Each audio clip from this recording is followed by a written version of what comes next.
JCB machine तोड़ रही थी शिव जी की मूर्ति।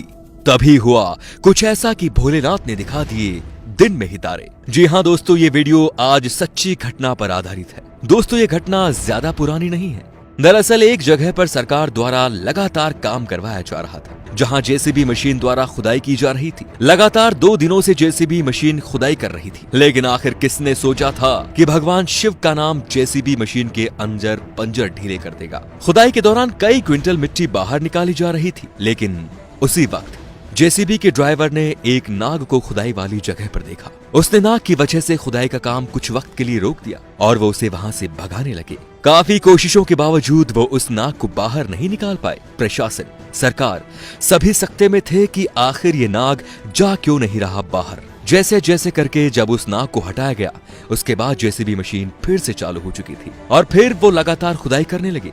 लेकिन इतनी देर में जेसीबी मशीन अचानक से रुक गई और एक बहुत भारी आवाज आई, जैसे किसी ने गोली चला दी हो, या फिर यूं कहा जाए कि लोहे से लोहा टकरा गया हो।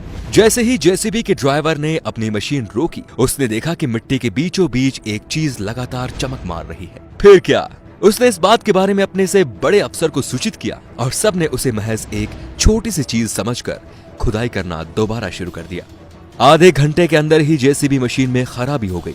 बिल्कुल नई जेसीबी मशीन में अचानक यूं खराबी आने की वजह से सभी चौंक गए थे। लेकिन अब तो चमकने वाली चीज बहुत ज्यादा मात्रा में दिखाई दे रही थी और सबने जब गौर से उसके ऊपर से मिट्टी हटाई तो सबने देखा कि वो कोई और नहीं बल्कि एक शेष नाग थे, जो कि एक खास प्रतिमा की सुरक्षा कर रहे थे। इसके बाद उन्होंने एक दूसरी जेसीबी मशीन मंगवाई और पास से खुदाई करने लगे।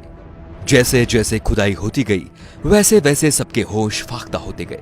2 घंटे तक काफी कोशिश करने के बाद सबको ये मालूम हो चुका था कि वो शेषनाग किसी और की नहीं बल्कि अष्टधातु से बनी भगवान शिव के रौद्र रूप के मूर्ति की सुरक्षा कर रहा था। सभी लोगों ने मिलकर उस मूर्ति को बाहर निकालना चाहा, लेकिन कोई भी उसे निकालने में समर्थ नहीं था। वो मूर्ति बहुत ही भारी थी। उसके लिए क्रेन मंगवाई गई। जब क्रेन की मदद से उस मूर्ति को ऊपर उठाने की कोशिश की गई तो शुरुआती दौर में उस मशीन के पट्टे टूट गए, लेकिन दूसरे प्रयास में वो मूर्ति धीरे धीरे बाहर निकाली जा रही थी। वो मूर्ति 11 फुट ऊंची थी और अष्टधातु की बनी हुई थी। धीरे धीरे सभी को ये बात समझ में आने लगी, जो पहले उन्होंने नाग देखा था वो स्वयं भगवान शिव का ही नाग था। दोस्तों, आपको बता दें कि पुरातत्व विभाग के वैज्ञानिकों ने इस बात पर रिसर्च किया है और इस नतीजे पर पहुंचे कि ये मूर्ति 1000 साल से भी ज्यादा पुरानी हो चुकी है और अभी भी लगातार उस पर रिसर्च चल रही है। भारत की मिट्टी से पुराने इतिहास का निकलना लोगों को हैरान नहीं करता, लेकिन इतनी बड़ी अष्टधातु से बनी हुई मूर्ति हैरान कर रही है कि आखिर ये बनवाई किसने थी। क्या इसके नीचे कोई मंदिर दफन है? इन सवालों का जवाब वैज्ञानिक लगातार ढूंढ रहे हैं। तो दोस्तों, ये वीडियो आपको कैसा लगा कमेंट करके जरूर बताइए और वीडियो को शेयर करना बिल्कुल ना भूलें ताकि आगे भी ऐसे ही वीडियोस आप तक पहुंचते रहें। धन्यवाद।